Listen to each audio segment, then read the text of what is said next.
Hi, I'm Trevor, and welcome to Catching Up on Cinema. Today, I'm going to be doing a show with my brother Matt. Say hello, Matt. How you doing? So, for this edition of Catching Up on Cinema, we actually went to the cinema, and we caught up on Creed 2, directed by Stephen Caple Jr. So it needs to be said, may as well give a little bit of background here. Both Matt and I are essentially like Rocky scholars, I guess. We have a very long history with the Rocky franchise. It's a series that's very near and dear to both of our hearts. Know the entire series frontwards and backwards. And this is the 8th installment in the entire Rocky franchise, I guess. That's nuts. And actually, they keep getting better in a lot of ways. In a lot of ways, yeah. I mean, I went into this movie with very low expectations. I don't know about you. Yeah, no, actually, I was dreading watching this, to be honest with you. It was the same feeling I felt going and seeing Expendables 2. Yeah, that's actually, wow, that's a pretty apt description, because it's kind of that, like, oh, shit, we're doing this again? I don't know. Well, just to get right into it, it's like thinking about the original Creed movie, like, it was a great idea, very well executed. I loved how it piggybacked right off of the Rocky Balboa movie, which honestly is probably my favorite to this day. Yeah. I think just some of the emotional points in that one just really hit home, and it only hits home especially if you were a fan of the original 5. And I love the backstory of it, of Stallone just not being content how that series ended, and being encouraged by his wife to just basically do his routine of locking himself in a room and composing a script in 24 hours and coming up with this great thing that really did kind of put a nice little bow on a series. And then Creed was introduced, where it was like kind of a relaunch, but they included Rocky Balboa, the character, and used him to kind of establish Adonis Creed. And that's why I was dreading seeing this one, because I felt like they covered everything in the first Creed. In terms of introducing a character, kind of, making you aware that, like, Rocky's an old man now, he's not fighting anymore. So here's your new character. Yeah, it's a very strong, self-contained narrative, and I think another reason why I was kind of coming into Creed 2 with not the best of feelings in me was knowing that the first film was written and directed by Ryan Coogler. And yeah, for sure. The written aspect of it, to me, is the big part of it. Like, knowing that he went into that project with something to say, and right. He said it very effectively. He told a young man's story, and as the Rocky series, dragged on, I guess, it became less and less about a relatable young man's story, and kind of became about this like legendary mythic figure. So, what Creed did was it kind of brought it back to earth, I guess. As did Rocky Balboa. Yes. It very much kind of reminded you of who he was in the beginning and kind of who he wanted to be the whole time. Well, I love that one quote where he's like, I believe if you're in a place long enough, you become that place. Mm-hmm. And that's very much what that story was. They attempted to like scratch the surface of that in Rocky 5.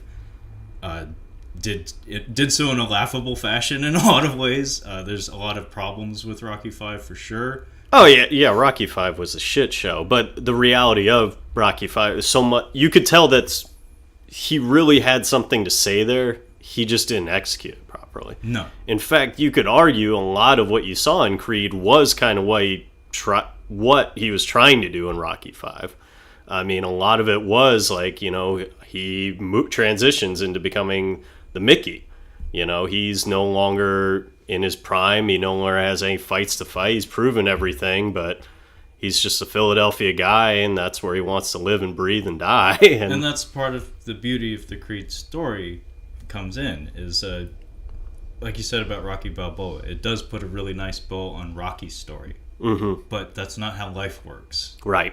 And so Creed reintroduces him at this stage in his life where it's like all that shit in his basement has been worked out, but all the people he loves are gone, but he's still here. So where does that leave him? And when the very heavy cancer arc comes into the story, I know that was pretty devastating for me, probably you too. Of course. We talked about on a previous podcast on a different show, but when that arc starts to enter into things, it carries a lot of weight, because at that stage in his life, you could totally see Rocky just going with it, because he doesn't have much, and so it becomes a story of two people kind of lifting each other up and finding in Rocky's case a reason to carry on, and in Adonis's case kind of gives him a broader perspective on life, I guess.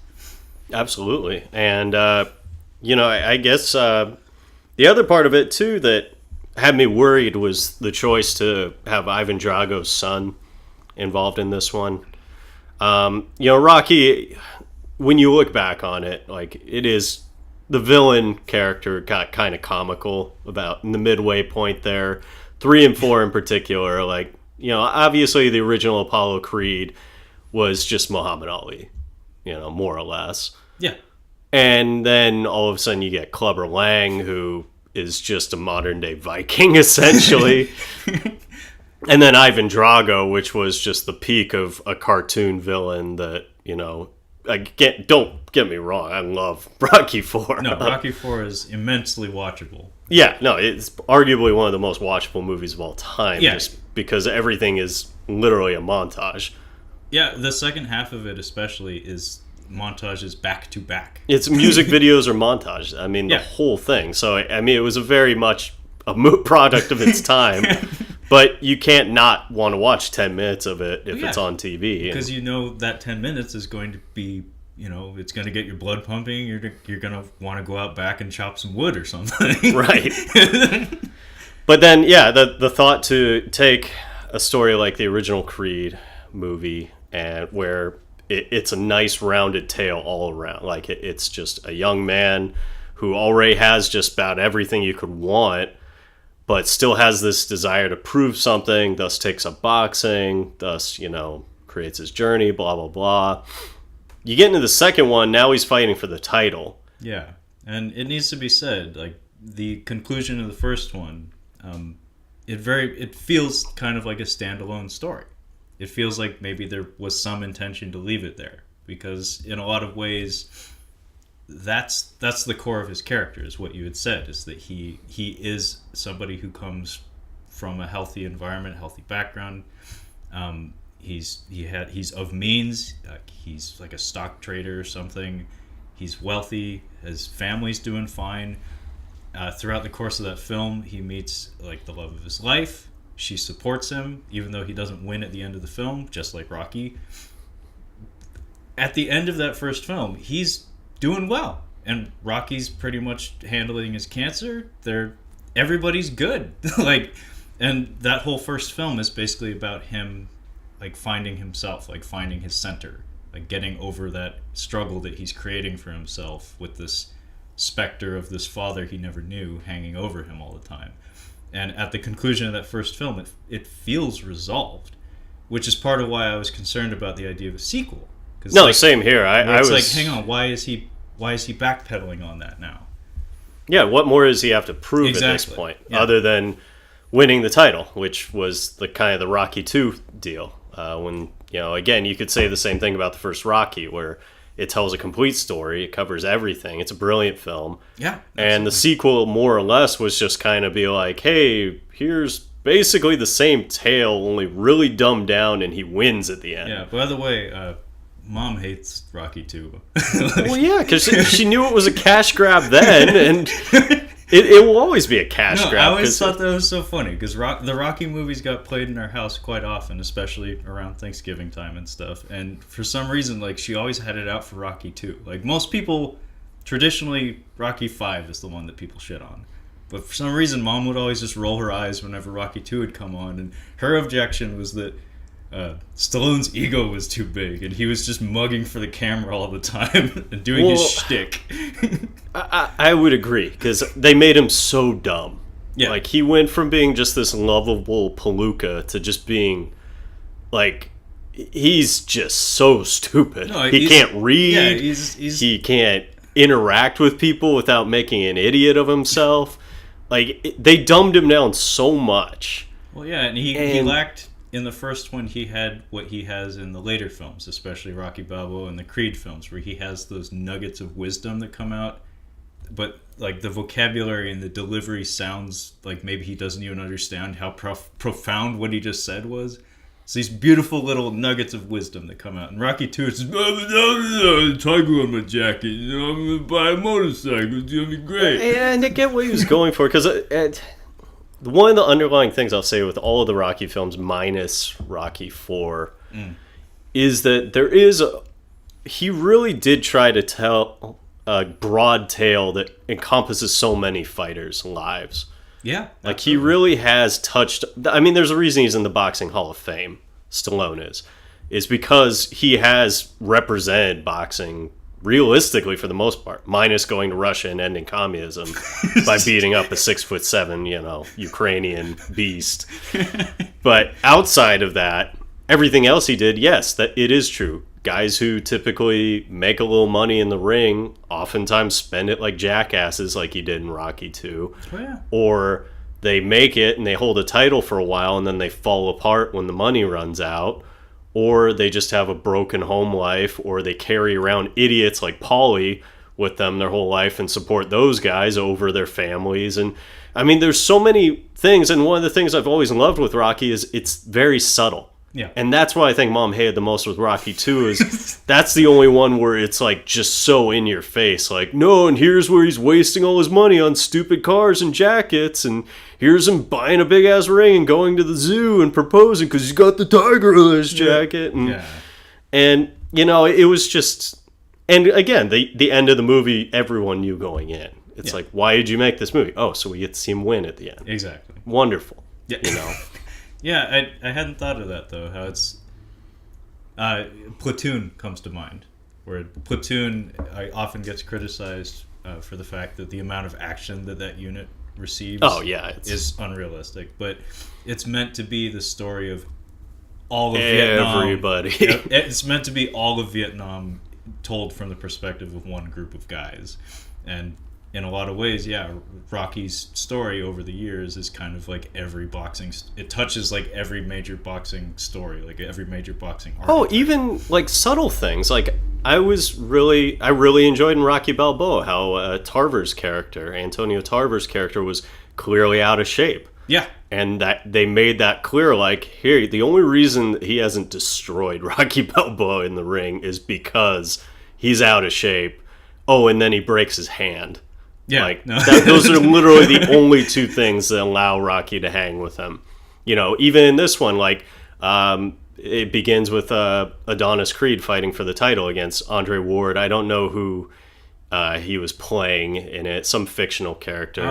I think it actually starts with Victor Drago. We get a really neat thing that I love in movies. Where I've mentioned this before in many a podcast. Where I love when you set up two snakes facing each other, but they're one. I love the idea of showcasing two characters to tease a confrontation later in the story. Like, for instance, The Dark Knight Rises. Okay. You get to see both Batman and Bane punch people, groups of people, independent of one another before they punch each other. So it spells it out to you what their capabilities are and why you should be interested to see them hit each other. Sure. And this movie does that. So, like, right from minute one, I was like, where it's like, okay, our antagonist is introduced right off the bat, no words are spoken, we get to see him smash some dude. And then right after that, we get to see Okay, I need to throw this out there now before you jack it from me, because I noticed this and I want it to be mine. Creed 2, I feel it covers Rocky 2, maybe even all the way through 5. Like, it covers all the major points. Yeah. And it's kind of awesome to see every major bullet point covered in a single film as opposed to, like, 4. Yeah. So it's like he wins the title at the beginning. There's a confrontation in the middle. He has to get back that Eye of the Tiger. Mm-hmm. He has to, end communism. Oh, yeah, and then there's an evil promoter involved, like in Rocky 5. Yes and no. Promoter is a big deal, and may as well just jump right into it, because we have no structure to this thing here. But What was the name of was it George Washington Duke? Yeah, I think so. Okay, in Rocky 5. So that was clearly just Don King. Oh, again, yeah. like I said, Stallone representing all parts of boxing. Like you had to have this evil promoter. The promoter in Creed 2, I don't remember his name. I think it's Marcel something. Buddy Marcel maybe. Yeah, that sounds familiar. He's in it a very little. Like he's not featured very much. He's in like 3 scenes. But he's kind of a brilliant character, and he's the reason I believe that there will be a third one. Oh. Because the brilliance of his character is you see him at the very end after Ivan Drago's son Victor knocks the guy out in Ukraine. He's in the crowd. He's in the crowd applauding.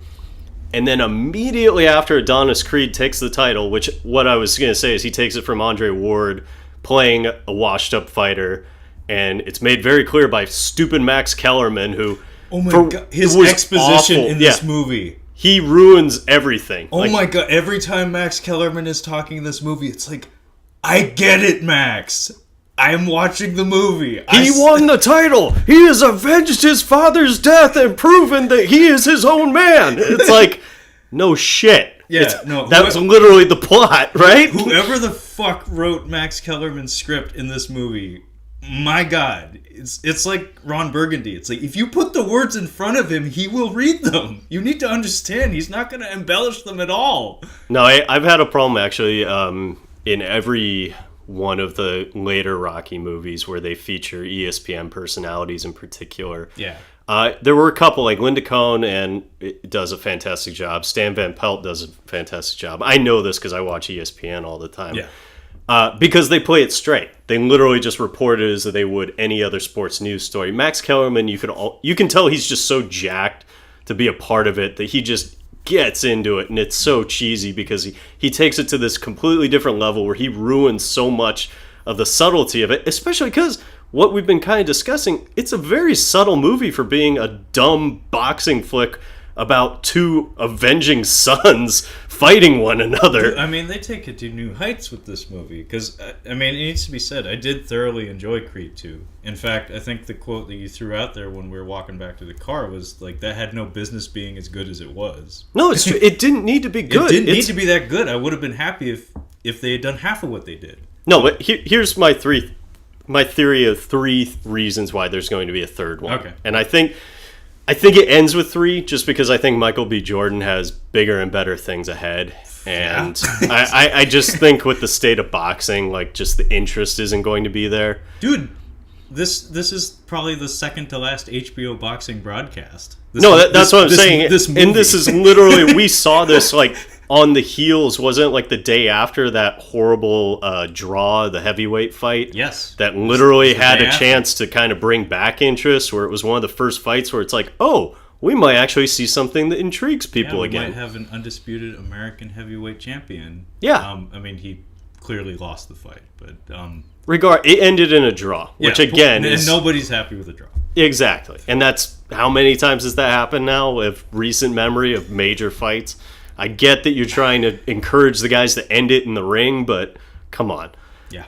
Regardless, so it's the state of boxing. I don't think you can get more than 3 out of this. The reason I think you'll get 3 is because that promoter, who's brilliantly introduced as representing Victor Drago immediately after Adonis Creed takes the title.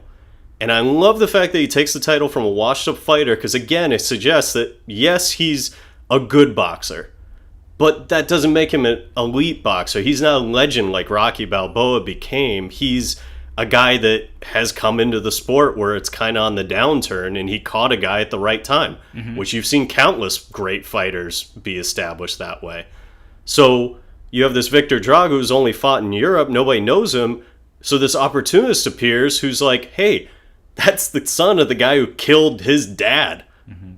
This is going to make for good pay-per-view. He admits as much. No. He admits it's greasy, but he says, hey, this is the state of our sport now, so the second you took the title, that's my shot at making some money off of this thing. Yeah, I know Stallone wrote a version of the script. I know it had somebody else's hands in it later, thankfully. But whoever wrote his dialogue did a very good job, because part of what made his character so interesting was that he may come like he's meant to be portrayed as slimy in some way because he's a promoter in a Rocky movie. Mm-hmm. But everything he's saying is true. He's very subtle. He's not the logic behind it's greasy, like taking advantage of this horrible thing that occurred. But by that same token, like he just was smart enough to foresee that coming. Yeah. Which in this era, now that the world's smaller with the internet, like that's conceivable. Well, and that's a realistic new promoter. Like the old promoters had to draw attention to themselves because, that was the only way you could get a camera to pay attention to you. But now it's like you don't need to be in the forefront. In fact, a lot of the best like agents and things like that, nobody really knows anything about them because they do better work in the shadows. Well, and in a dying sport in particular, it's not even really about who's the best anymore. It's about personalities now. What sells? What verbatim is pretty much what the guy said. You need a narrative basically in order to sell a fight, which is very true. I mean, McGregor Mayweather is the shining example. I was going to say it's arguably was that the most profitable fight of all time in any sport, as far as I know. Especially for boxing, and it wasn't even a contest. It was a joke. It was a circus sideshow. It may as well have been Thunder Lips versus Rocky Balboa. It very much so, but it was kind of interesting to see him having that conversation with Adonis Creed and have your protagonist reacting so negatively to him, but when you're actually listening to what's being said, it's like, holy shit, he's right. And from his perspective, he's just trying to get everyone rich. Well, and I also love that because, again, you're taking a character in Victor Drago where, initially when you see it coming in the movie, you're kind of like, how the fuck does this guy get a title fight? It's like he's fighting nobodies in this remote part of the Ukraine. Yeah, it's like a gym that he has to drive 30 miles to get to. Right, and it's like, and now all of a sudden you're going to throw this guy a shot, and it's like, well, no, this guy has been scouting him. He intentionally held him kind of back, knowing that this was going to happen because he saw Adonis have his previous fight. Again, brilliantly set up in the sense that he fought the British guy. Not a very memorable villain, I'll say. But he was kind of a disappointment. Him. Some of the villains in recent memory have really been lacking. Ricky Conlon, I think was the character's name, played by Tony Bellew, who's a light heavyweight cruiserweight. He was, I think, the least of the Rocky antagonists. But again, set up where he went to jail for a gun charge and then was coming out of jail. Mason Dixon, he's handicapped in some fashion. Exactly, but it makes it understandable how this amateur boxer in Adonis Creed can all of a sudden hold his own with this guy. Yeah. And kind of same with Victor Drago. It's like, yeah, he's basically a amateur boxer. Well, the way Rocky describes him when the contest inevitably gets pushed through, he describes him as very raw, as just like pure athlete, basically, just big, strong. Yeah, that's about it. So, I mean, what happens next is very, very obvious, very predictable. Creed agrees to fight, Drago. They jump right into it. Yeah. Drago wipes the floor with him. Rocky refuses to have anything to do with it. Now Creed's been humbled. Yeah, he gets Rocky 3'd. Except without Mickey dying or whatever.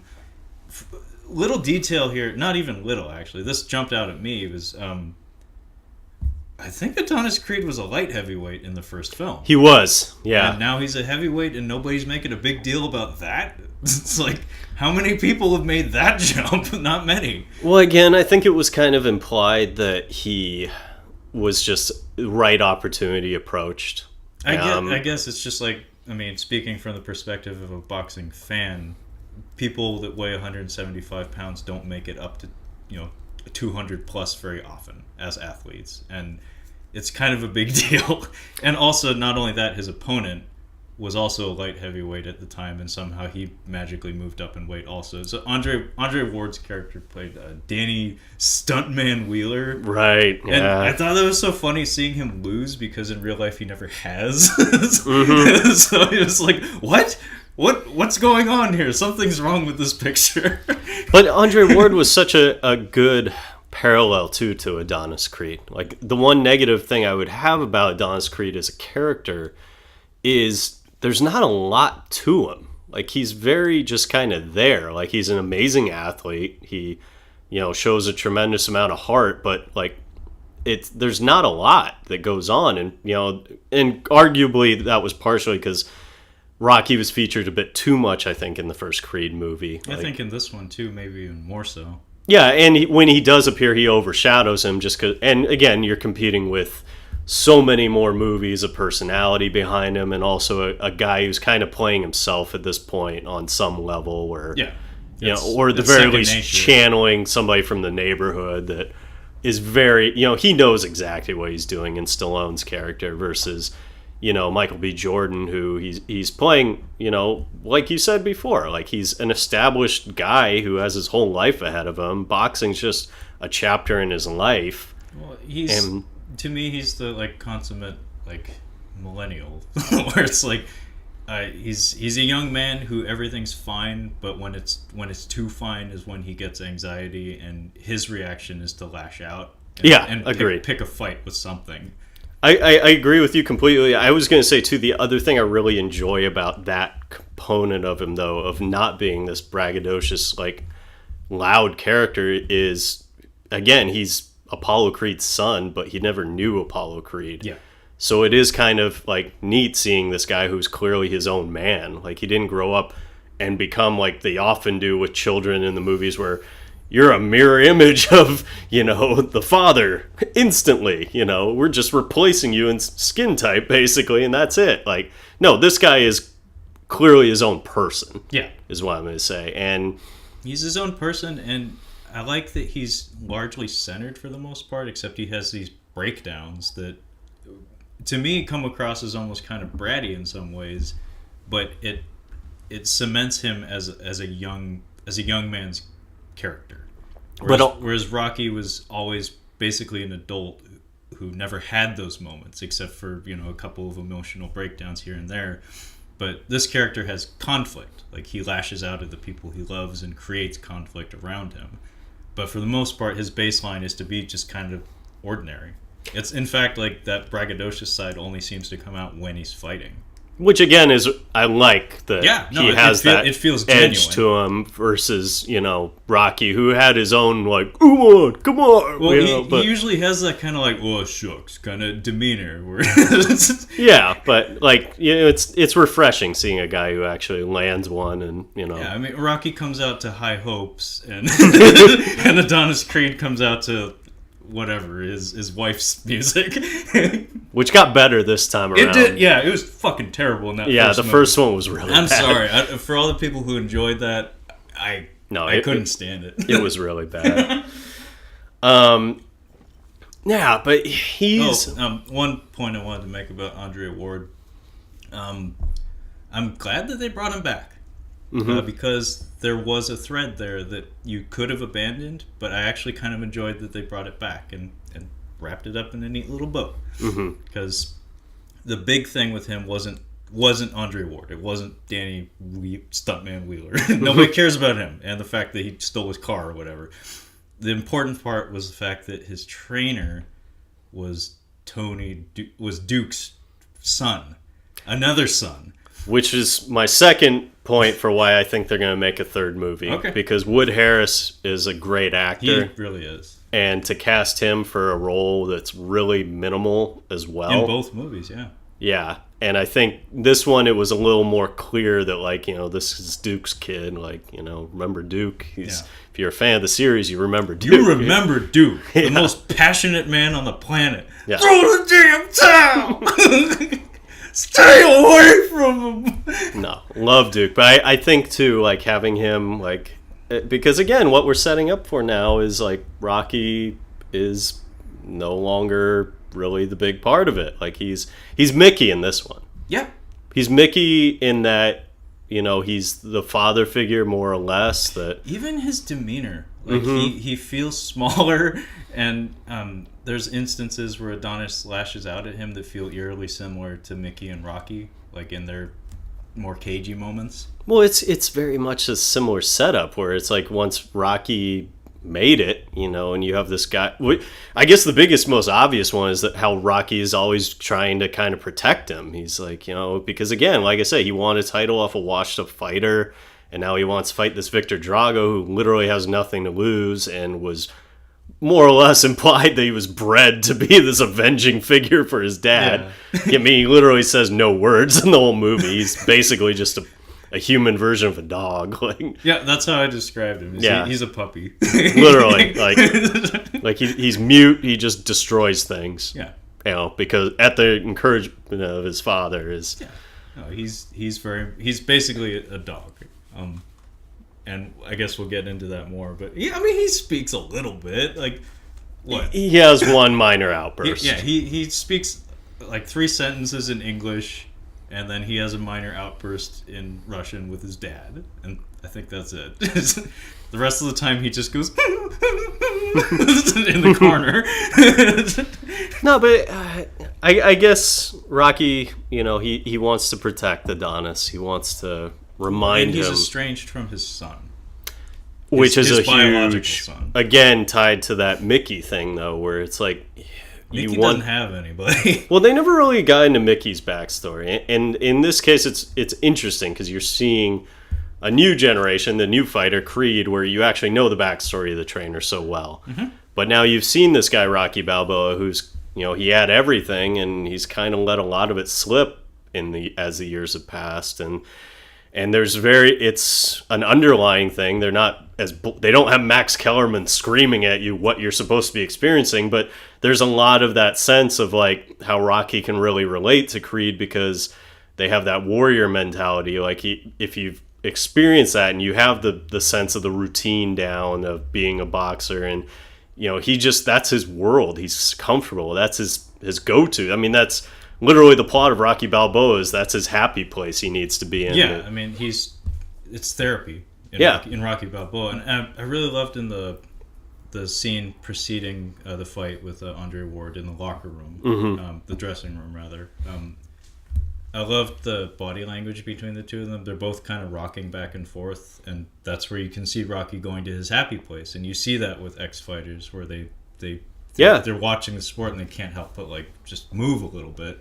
And that's Rocky doesn't know much, but Rocky knows boxing. And again, the major beats of this film cover the major beats of Rocky's life just transposed onto a younger man.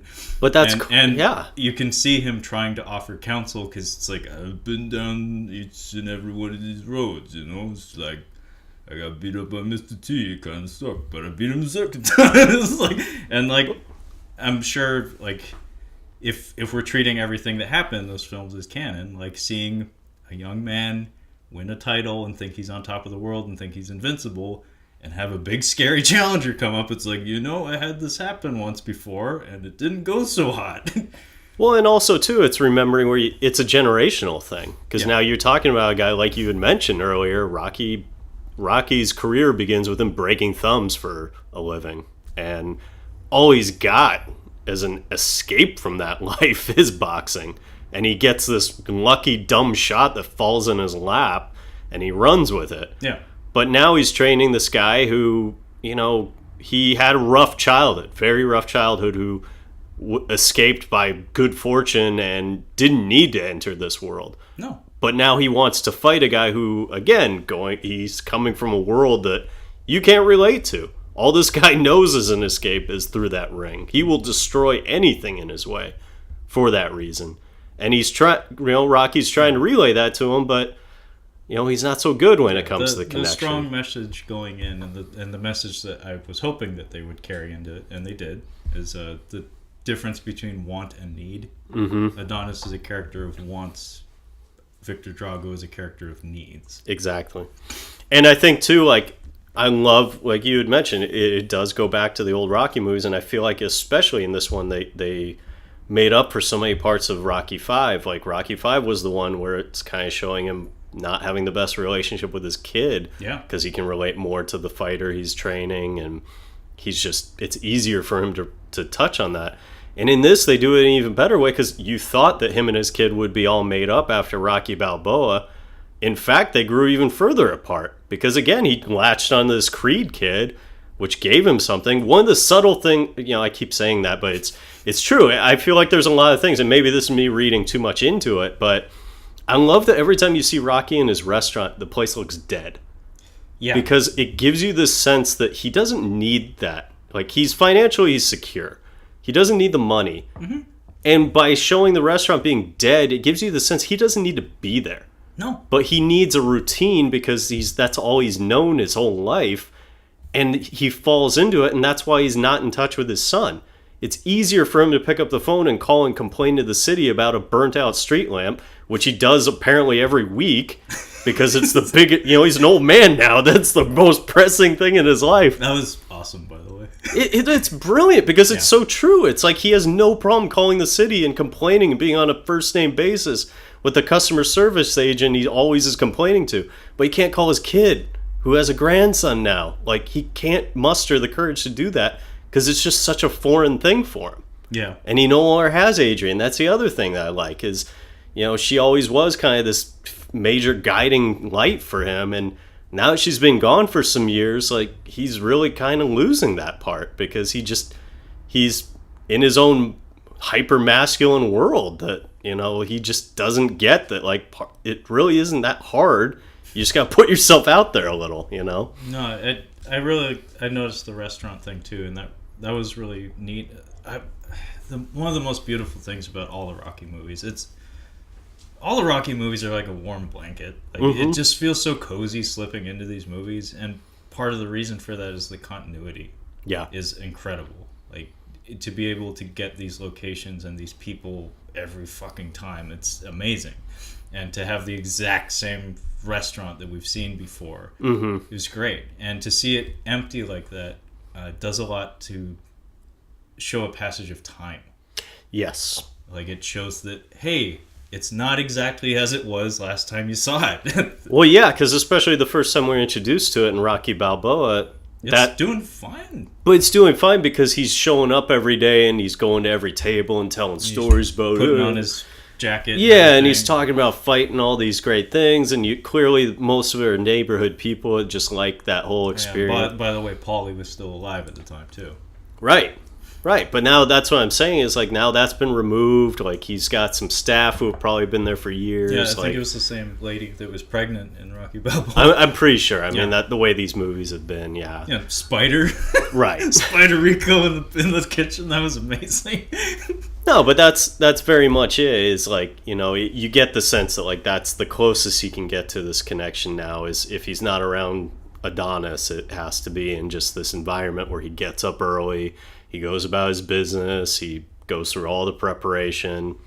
And, again, it's at the cost of not having this connection, which I guess is so cool, I think, to me, seeing with Adonis's character arc in this movie, where he gets humbled by Victor Drago. And he gets thoroughly humbled, by the way. Well, that hospital scene was quite effective.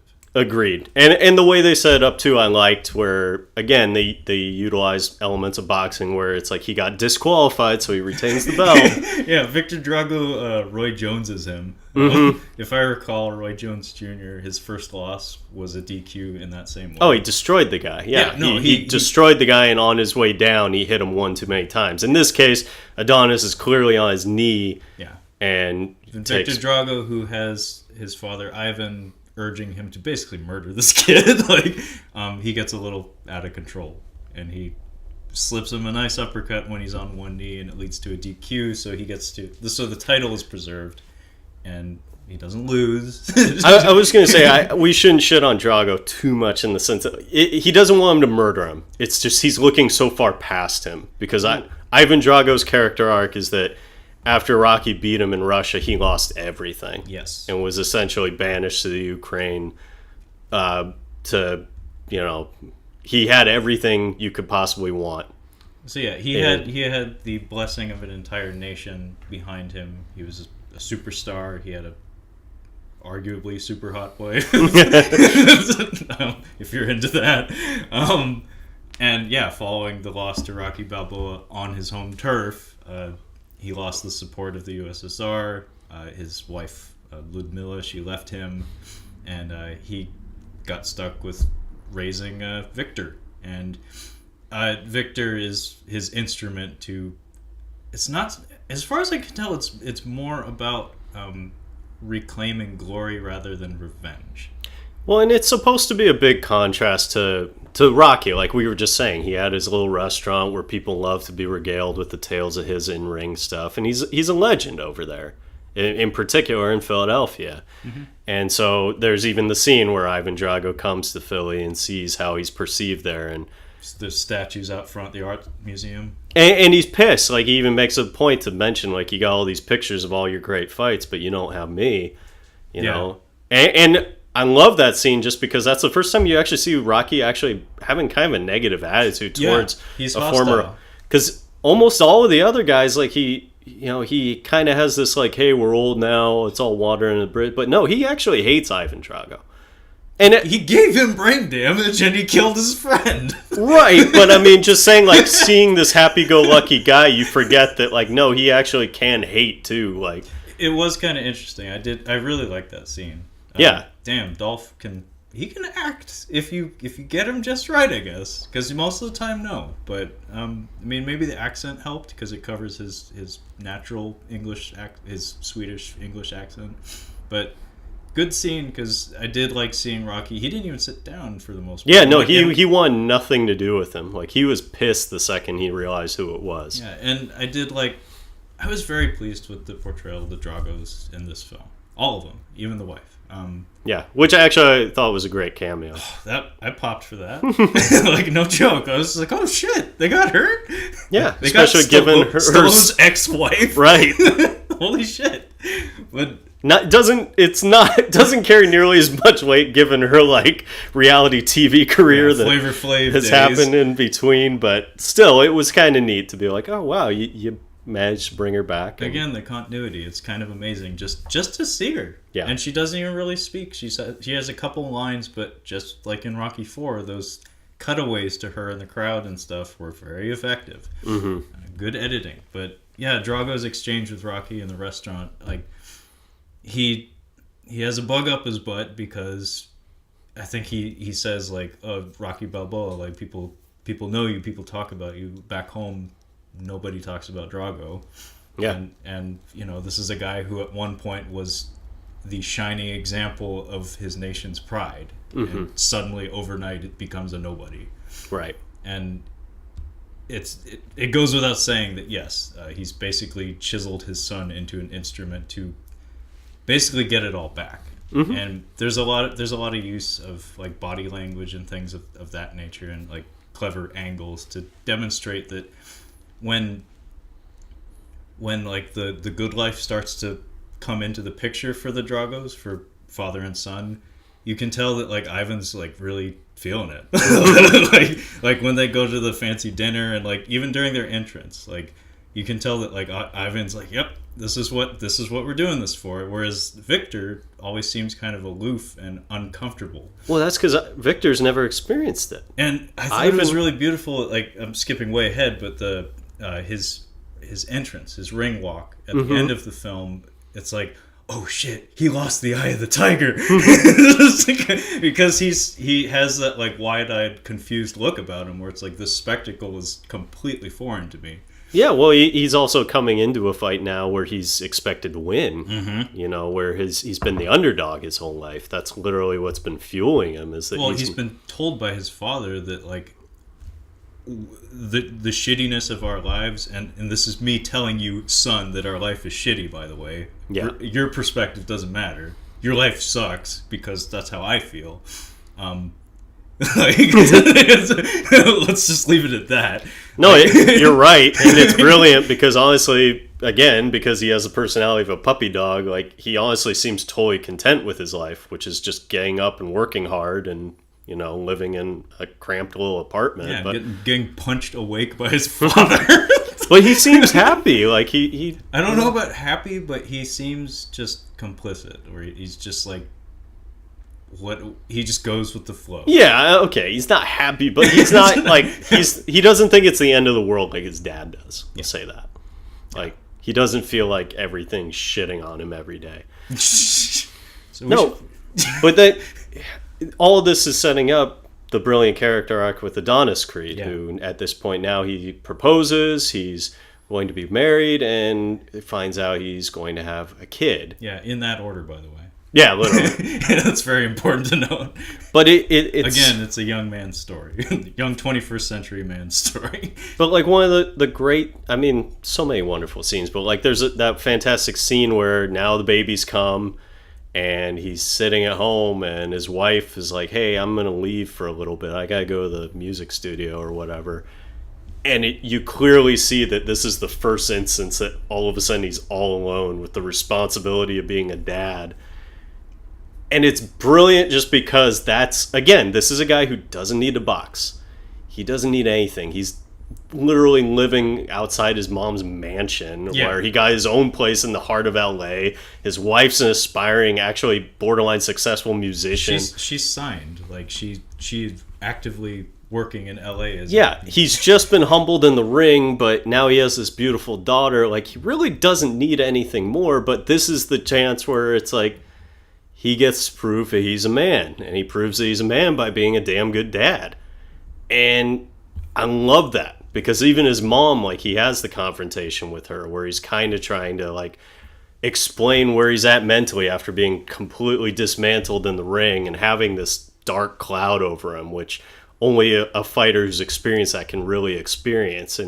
And she tells him straight up, it's like, no, you're going to have to work through that on your own. This is where you prove that you're a man. And in the past, in the old Rocky movies, you prove that by going out, you beat the bad guy in the ring. It's less about that. It's like the decision to be a dad, the decision to prioritize your family over anything.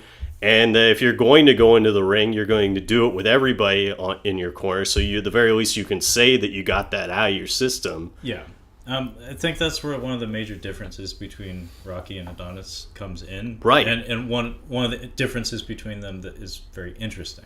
Mm-hmm. Is that Rocky is shown to be a good person first and foremost, even better than a fighter. He has a heart of gold. Mm-hmm. He's a very lovable, affable guy.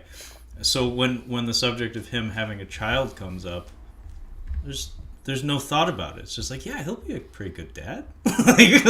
Whereas Adonis, every instance we've seen him is he has moments of being very selfish and self-centered. He has emotional outbursts on the regular. He doesn't seem like he'd be a very good father. He doesn't seem like he'd be very good at maintaining relationships in general. Right. Because every time people get close is when he flips his shit and starts getting weird and angry and wants to hit things. And so to see him alone with the kid, one of the best things they did with the editing was they slowed it down. Mm-hmm. Is they let that breathe. Like they kind of stick you with him and that baby for a few minutes, and it feels long, I guess, but I think it was necessary because I think they got the anxiety perfectly because it really spells it out to you that it's like this is probably more nerve-wracking for him than to fight. Like, he would rather fight anybody. Yeah, and you get to see him try every trick in the book, and I really like when he took the baby to the gym because it solidifies that theme that it's like this is his home, like this is where he feels more comfortable. He takes a fucking baby to an empty gym so he can hit the heavy bag because he's trying to relieve his anxiety, not the baby's. Right. And it doesn't really work out for a minute, but then it does. And yeah, it's that moment. It's Adrian showing up on the beach in Rocky 3 or in the cabin in Rocky 4. The family unit coalesces at that point. And especially the contrast to Rocky and his estranged son, and Apollo, who never had anything to do with Adonis, and Ivan, who's kind of thrown away any sort of relationship with this kid to just basically treat him like his protege. He spends a lot of time with that kid. It's like, I mean, I'll go give him that. Give him that, but it's he could have hobbies. He could do other things with his life. No, he spends it all with his kid. But it's extremely distant. Well, he drives behind him in a van. Right. Behind him, and then he pushes on the accelerator and chases him. I love that shot of Victor looking back like, is that motherfucker speeding up? No, but it's such an important thing to portray this guy where It's a different take on masculinity. It's a modern day one, which again taking a very hyper masculine tale like Rocky Balboa, which is it's peeling back the layers that in a Rocky story. There's no need to peel them back because Rocky's a very transparent person. Mm-hmm. He doesn't put on a mask when he's dealing with people, whereas Adonis is all about putting on a brave front, and then in his quieter moments is you see his insecurities and stuff. See, I would argue like in these ones you start to see Rocky putting on that mask for the first time. Like I said, he reminds me so much more of Mick, and that now he's starting to see that there's just differences and that like things he can't relate to, and he's he has his 2 cents to offer, but there's not a lot to it beyond just kind of like, yeah, you'll do great. Like, there's... So I get a lot of the sense with Rocky. It's like this is the first time where he's so used to just kind of knowing what to do, and now he's lost. Well, like he's an old man. It's is I think one of the weaker parts of this movie is pre and post first Drago fight. Mm-hmm. Is the justification for why he wasn't ready for Drago. Everybody keeps telling him don't do it. It's very reminiscent of Rocky 4 and right. Rocky 3, where Mickey's telling Rocky, like, he's a wrecking machine! Yeah. And it doesn't come across as logical for the most part, because it's like, I don't quite understand why everybody universally agrees that you're going to lose to this guy. Because you are the heavyweight champion of the world, and, you have demonstrated that you're capable. So, like, the logic there's a little fuzzy, but those conversations, like, the broad strokes of them, thematically... I really liked hearing those words come out of Rocky, where Adonis is like getting pretty aggro with him, and like he wants truth from Rocky, but Rocky doesn't have the tools to give it to him. Mm-hmm. So they have the Rocky 3 Mickey conversation where he's like trying to tell him that's like, I'm basically trying to tell you you're gonna lose, but I'm too nice to say that. But I'm really shitty at lying, so it comes across as like I have no confidence in you, and it's threatening to Adonis. Like that's like the ultimate no-no. You're basically telling him he's not man enough to win that fight. Right. Which is exactly what you don't want to tell someone of that nature, because that's exactly what they'll try to do, is prove you wrong. Because that's what he's all about. Got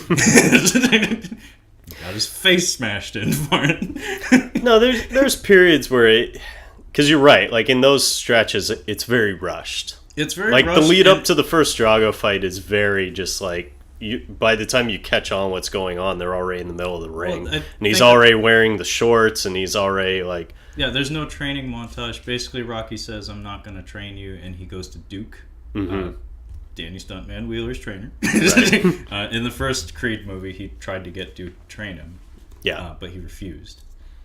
So he goes to him, and this time he accepts, and then I think we just fade to black and we're in the arena. But then again, there is mention of that being the reason why he loses so dramatically, is that he took it on short notice or something. Not necessarily short notice, but right after winning the title. It's pretty quick turnaround time to face someone who's probably 50 pounds heavier than you. Yeah, I mean the middle portion of most Rocky movies is usually the weak point. Yeah. This one in particular, like just the build up and the cool down after that first fight was a little flimsy. Well, and then you had like the half-assed Mr. Holland's opus with the the daughter being born, and they're worried that she might be deaf. You beat me to it, yeah. The fear that, like, his wife's a musician, and their degenerative hearing loss. Child may never hear the music but it doesn't carry the same weight because his wife literally has the cochlear implant, and it's kind of one of those things where it's like, okay, well, yeah, it may have passed along, but you are a living example that you can still find a way to hear if that's desperately needed. Or you can perfectly live your life as a deaf person and not lose anything. That's a fun little detail that and I'm sure they are going to make a third one, it would be kind of cool to see him signing with his daughter and stuff. Yeah, I really hope they do. And the one thing I think could derail it, and I'm going to go out on a limb, I predicted this the last time we talked about a Creed movie, is I think we will see the death of Rocky Balboa. I think I felt that way after seeing the cancer scare in the first Creed movie. And I think the way with this one, how he kind of goes, like how it's very clear that he's been pushed aside at this point. Again, he's the Mickey role. Like he's not, there's really not a lot. If you're coming into this, because again, these movies aren't being made for guys like you and me who have seen all of them and know every bit of it. These are made for new people being introduced to a similar character, but in a new environment, in a new era. Yeah. So there's a lot of people who only know Creed, and Rocky Balboa just happens to be his goofy old trainer guy. Yeah. And he was pushed away even further in this. And there's the very, because we all know how this ends. Like, you know, of course he's going to get the fight. He you know, goes through. He beats Victor Drago convincingly at the very end with Ivan throwing in the towel in a very touching moment, because that was beautiful. That was always the thing with Rocky. You know, he never threw in the towel with Apollo Creed. Max Kellerman makes sure you know that. Yes, he reminds you like 8 different times. Yeah. But no, I love that scene. It's great because it's very human. It's the realization where he loves his son more than he loves any of the glory that could have been returned, and that he actually is reminded of everything that goes into creating a prize fighter. It's not just, you know. Yeah, and credit to Florian Munteanu, Romania's best, Big Nasty. Big Nasty, yeah. Credit to him. His physical acting in the movie is very good. In that scene when he's upset that his father threw in the towel, their exchange with each other is very good. Where like Ivan's like trying to embrace him, but he like won't let him for a second. Yeah, he feels like he let him down. Yeah, no, that's his world. His entire world is wrapped around doing what his father asks him to do, and getting it right. Well, not only that, but like, Mom left us because you lost and I lost. Oh my God, it's happening again. But you see that part of Ivan Drago just melt away in that moment. Yeah, it's a beautiful moment. It really is. And it's wonderful acting on Dolph's part. As funny as that sentence I know. is like, but he really does. Like, he becomes a dad in that moment of just being like, look, you know, you gave it your best. Like, he just beat you here. Yeah. Like, life goes on. But yeah, all I was saying before is that, like, these movies, a lot of people are only going to know just Creed. Then they're going to know the second one where there's that shot where Rocky Balboa, you know, tells Adonis, no, you go in the ring and celebrate. This is your moment. And he's sitting in the chair, and it has, you know, the screen, like you see Creed backlit over him, sitting and observing from afar. And again, it's suggested like this is new era, new fighter. And third one, I think, would be a great send-off just for this mythical figure that is Rocky Balboa. Well, after those grand sweeping farewell gestures, though, on the part of the cinematographers and the editors, though, like, would you put him back in the movie, or would you just have him die off screen? I would have him die in the very beginning. I would too, but like, I feel like from a visual standpoint, from a visual storytelling standpoint, they already said goodbye. Like, just the symbolism of him crossing the threshold into his son's home, like. Well, no, they wrapped it, and that's my biggest concern for them not doing one is I wonder about Stallone, because there's parts of Stallone that, yeah, and you've alluded to this, that, you know, he had a part in writing all this stuff, and he has his own opinions, and I feel like I need to write a book called Stallonisms, because there are some quirks that show up in his movies that could not have come from anyone else. Well, and there's times where we also forget that this guy's a super hardliner, like, right-wing guy that was almost appointed to be, like, head of media by the president. Yes, so, like, has his own opinions. Like, his opinion of Russia is very clear in this movie. We'll just say that. Like, his views on communism, his views on... Not what you call progressive. Yeah, so I get the sense, and maybe this is just me from growing up the way we did watching the things we watched, but it reminds me so much of wrestlers, where you see the guy who's like the old dog who knows he's supposed to go out on his back and lift up the newcomer, like, in the process, and they do it with a smile on their face, but you get the sense they're just not fucking happy about it. Yeah, WrestleMania 18, Hulk Hogan and The Rock. That was how many years ago, and how many episodes of TNA did Hulk Hogan do after that? Right, and it's just, I wonder if he's really... How many people did Triple H bury? And again, maybe this is just me reading too much into it, but there were certain parts of like how that Creed 2 ends where, as touching as they are, you kind of get the sense he's not too happy about really obviously not being... Well, even his delivery on the line of like, it's your moment, like his face is kind of like... That's what I mean. Like it's very like, and even the way he's sitting when they backlight Creed over him, like it's kind of... Yeah, I better be getting paid for this shit. Yeah. So I do wonder if he's going to find a way to fuck it all up. We'll just say that. I hope not. Personally, I think I'd like to see him die via phone call or something like that, where like Creed, like Adonis is like at a high point in life or something. It's like Unc died, or like maybe the wife answers the phone, maybe Bianca answers the phone. She's like, your uncle died, and he's just like, oh, and then dun, dun, dun. Well, no, because not so fast there, because they actually didn't really feature the theme. They did not. They only had the part of the chorus, and that's only during the training montage. Oh, okay, we're talking music. I need to say this. Maybe 2 of the music cues in this movie are some of the best in the series. Really? Holy shit. Like, maybe it's because of the theater experience, but I like... Oh, another parallel to the Rocky movies. 2 training montages back to back. Yeah. It's the Rocky 3 training montage where he sucks the first montage and then and then the second one he's got it. So it's like, okay, now we're Hearts on Fire. Black Edition. And the second training montage when the Creed choir kicks in, when he's running on the road, that was pretty fucking badass.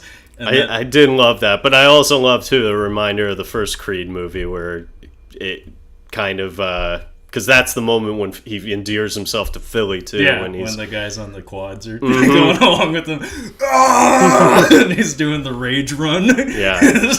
So the other one though was Going the Distance. As soon as that shit kicked in, the first few notes of it hit, I popped so hard. Like, so the conclusion of the fight. We may as well talk about the fight. The boxing scenes in this movie were very good. I was just gonna say, let me cut you off. This one, maybe I'm wrong here, but this one they actually filmed it like a movie, right? Versus what they had been doing, which was filming it more like in a live event and choreographing it, in the midst of a real fight, right? So like they would secure a venue that was hosting a live event, right? Using using HBO's crews and maybe even their camera setups. Because I'm pretty sure it was the cameras, because it was to save money because Rocky Balboa was I don't know if it was independent, but it was a very cheap film, and it looks it for sure. Like the digital cameras they used don't give it a good look. Sure. It looks like later Michael Mann movies where it's like, this takes place in the 1920s where we had 8K digital cameras. It's like, what the fuck? Anyway, the fighting in Rocky Balboa, the angles and the style of editing is meant to mirror that of an HBO broadcast. They even have like the clock and the timer and stuff. And of course the same commentators. Creed, they did away with that, and the big gimmick, well, it's not a gimmick, was that they did a couple of the fights in one take. And that was incredibly impressive. And around this time is when the one take has kind of been in vogue, and still is to this day. It's getting a little tiresome, but it's always awesome to see. This one, though, pretty straightforward in the way everything was shot, but just visceral as fuck. Yeah. Where everything had a nice snap to it. Everything, like the sound in the theater was like fucking amazing. But yeah, like they do a couple of first person angles, but for the most part, it's just really tight. It gives you the feel of like almost a video game. I like too that in this one, like very clear differences in fighting styles that are very apparent, which is something we haven't really seen. Usually it's just 2 guys standing in front of each other just smashing each other. Yeah. This one you clearly have the more agile fighter, the more powerhouse, and kind of it was neat seeing how they could choreograph. It was kind of funny seeing a callback to Rocky 4 in the form of Creed and Drago, but the progression of their rematch, the first round, is Rocky 3. So he effectively Creed's him. He Balboa's him. So he Rocky 3's him. So he's sticking him and moving and is elusive. And then after that, everything goes to shit. But at first, I was thinking it was going to play out in the fashion of Rocky 3 because, I mean, you take one look at this Big Nasty. He picked the name, not me. It's in the fucking credits. Florian Big Nasty Montiano. He's enormous. And supposedly he's an actual boxer or something. I couldn't find his record anywhere, so it's probably just amateur stuff or something. Anyway, you look at him, and it's not explicitly said until Max Kellerman chimes in a little later, because of course. But until later in the fight, it isn't mentioned that he has stamina problems. Mm-hmm. Max Kellerman does say that he's never been beyond 4 rounds, which would make sense if he's a pro with limited experience. But just by looking at him, you can't help but think that that's the route they're going to go with how to defeat this big giant. Mm-hmm. But it doesn't really come into play until much later.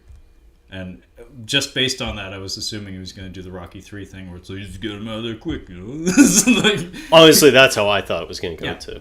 But what'd you think of the training? Because that one, I was on the fence. Yeah, the actual things they were doing weren't nearly as impressive as other training montages we've seen in the series. I like the concept of the infighting drills. I like that, but the environment more so was just kind of I thought it was kind of corny. It was tacky. They basically they go to the middle of the desert, and there's this hidden Mad Max looking boxing gym out and in the how middle. does Rocky know about this, by the way? Exactly. How it seems long to be have you this been out of the game? and the way they describe it is it's the place that fighters go to avenge themselves when they lose. It was tacky, and I think it was more just we need to do something different, but we're not sure what. It honestly played out exactly how any other prison fighting movie, prison tournament movie, plays out. Yeah, you just need Scott Adkins breaking people's arms and snarling, and you're good to go. But it just felt like an attempt to try to do something different, but not the strongest of attempts. Like I said, I think the infighting drill was the only thing that was especially interesting about it, but even then in the choreography of the fighting, it didn't really come into play too much, because I thought they were building up to something like he would outmaneuver Drago, just put his head on his chest and just be swarming around his midsection or something. But it plays out like a pretty straightforward fight for the most part.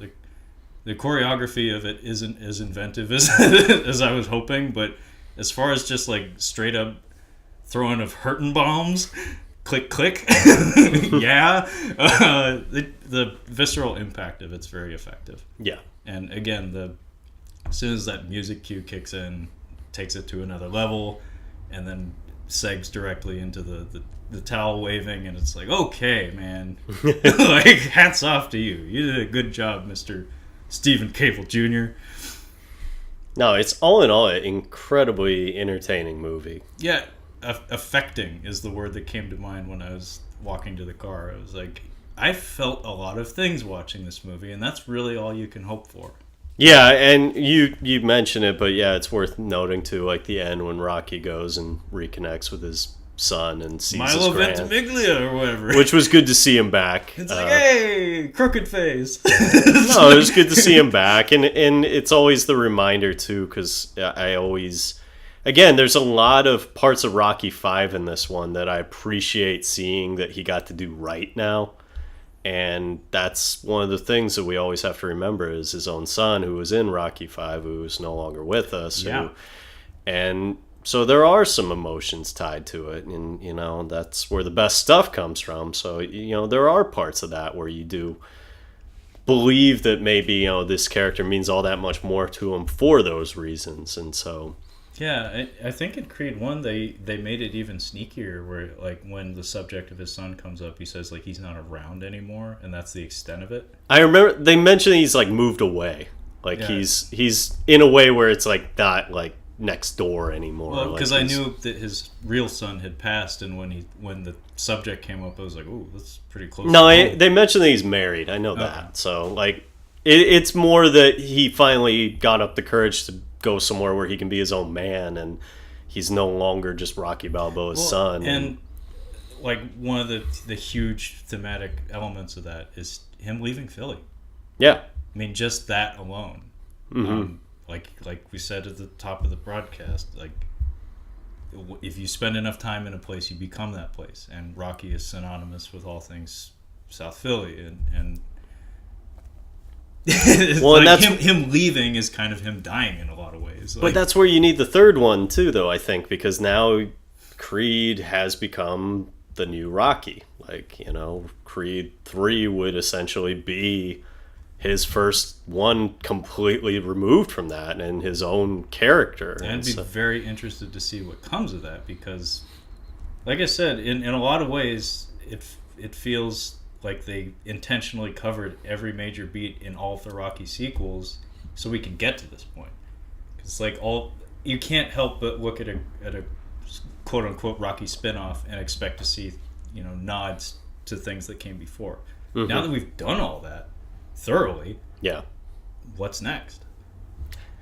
I mean, the most realistic one would be to do something similar to the Mayweather shit we talked about.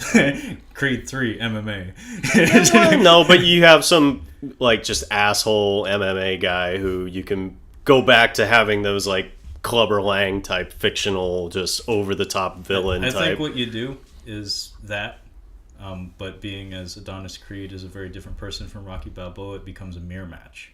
Yeah. You have someone who has a similar background to him, and he gets to see the dark reflection of himself. It's like, oh shit. Yeah, there you go. Like, and this is an Adonis Creed who's a few years removed from this, so it's like it gives him that perspective into himself. It's like, oh man, no wonder Rocky hated. But also Rocky told me to sit down and shut up so many times. And that's another reason why it'd be great to see Rocky removed, in the sense that like it's no longer like he's just gone. Like, and hopefully with some sort of like, you know, flashback moment, you know, Mickey loves you kind of thing. But I mean, say what you will about Rocky 5, that moment is beautiful. You son of a bitch! Honestly, that is the one thing I was hoping for, where some of those flashes, like, because I really love that in Rocky Balboa too, when he has those moments where it's like kind of supernatural almost, where everything just stops and he's in his own head, and just I love that shit. No, so. when he gets clocked on the chin in Rocky Balboa, and he's like thinking to himself, "What was he said to the kid?" Yeah, and the color and everything. Yeah, I mean, for the not so much the part when Paulie's screaming at him in slow mo, and you can see the spit. Yeah, but yeah, those moments are pretty great. We didn't really get too many of those in this one for Adonis, but yeah, I think if I was to write a third one, you'd have Dark Reflection as the antagonist, and then it would be kind of interesting to see this character. It's like, is he gonna slip a bit now that Rocky's removed from his life, or is he going to be more stable than ever, and he'll like officially become like a Rocky, where he's more grounded than ever? Well, and that's where you can go back to, like we were saying, incorporating the elements of modern times, where I think the promoter's going to come back. I think the promoter, combined with, now you can introduce a social media component to it too, where like he's mentally slipping already because he loses Rocky Balboa, and now you have this guy who's willing to say all this horrible shit and just be this awful person to him and just torment him from all these. It's a different world, basically. As a millennial story, I think that would be really interesting. Yeah. Is to have somebody who's just being awful, just being a complete shitheel to him, but you get glimpses into his world and understand that's like he's doing this because it works. Like he wants the title, he wants what the champ has, and this is unfortunately the only way to get it. And he's hungrier than him because Adonis again has a really great life. Like he's worked hard. Don't get me wrong. Like he's proved himself in many different ways, but you know, that's part of being a fighter, is you're constantly dealing with people hungrier than you, and you know, that's kind of what Rocky alludes to. It's kind of what it's alluded to, that why he doesn't connect with his son so well. It's because his son he raised, with money and weird sex bots, babysitters, and he abandoning him on Christmas to go fight in Russia and communism and like rantlers. No, my point is like just more so like he very much like raised his kid in a different environment. As a result, it's a little tougher for him to kind of have much to talk about when they're in just having a normal conversation. Well, yeah, I mean, imagine like a McGregor Mayweather press conference. What the fuck is Rocky Balboa going to have to say about any of that? He's like, why are you so angry? It's like, really? It's like, I talked to you yesterday. You were fine. Like, what's up with all the heat? No, but like I said, between that promoter who would be the perfect like foil to that, to just being like the cool, calm, collected guy who's like allowing this to happen, knowing that it's ruining this person's life, but knowing that he's going to benefit from it. Well, I mean, the example that comes to mind is CM Punk in the UFC. There's that kid Mickey Gall. Okay. So this kid Mickey Gall is a good fighter, but he's largely inexperienced as a pro. I mean, he is now, but at the time, he was not. And CM Punk is 40 and is looking for his first fight. Mickey Gall instantly jumped right on it and called him out. And, masculinity is a hell of a thing. And the fight went and happened, and it ended in seconds. And now Mickey Gall is not a household name, but way more people know who he is than they did before that night. Oh, it's amazing how that stuff works. It's just like, what do you call it? I heard about it. I don't follow it anymore, but apparently Eminem had an album where he shit on a bunch of young rappers. I heard about that. And then they all started thanking him on social media because they just knew it was going to boost their like status because that's how it works. This legend mentioned their name in one of his things. But it was just like the funniest thing because like here's this old man who's just like, no, you don't get it. Like, I think you missed the point. But yeah, no, it'd be important to have a tale that is exactly that something Rocky Balboa would have no place. Like if it were to play out in a Rocky movie, it would be played as a joke. Well, I mean, the beauty of these Creed movies is that they are still Rocky movies, but at the same time, they're both written and produced by young men of the current generation. Mm-hmm. And I think that's what a third movie would give us, is they were very careful about Ryan Coogler wrote and directed the first movie.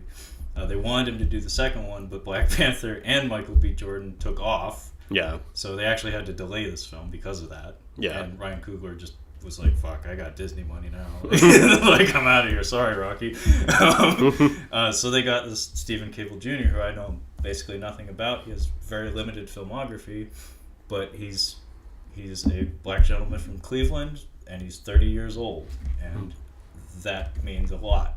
That's impressive. No, that means a lot for this franchise, and I think it's important that if it's not him, it's someone else who's of his generation.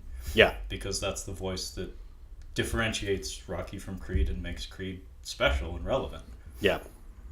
No, and like I said, I think you just have to have that last one, even if it ends at 3, just to have it where it's its own identity. Like, because again, I think I would like to see him die on it just because I think, again, you're talking about a legendary mythical figure. So I think it would be kind of a touching, like, true farewell to the character. It would be nice to see him maybe just like laid to rest next to Adrian.